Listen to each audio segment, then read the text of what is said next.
How to wet wash. Step 1. Mix 1 to 3 ounces of shampoo per gallon of water in a bucket. Then spray water into the bucket to create a rich, thick foam. Step 2. Rinse the vehicle to remove loose dirt. Step 3.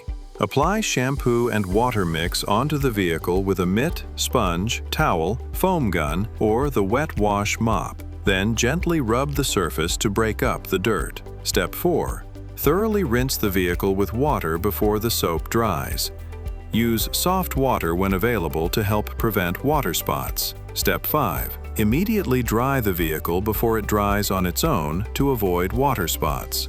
Note: to add a protective wax coating, spray on Wash Wax All as you dry the vehicle.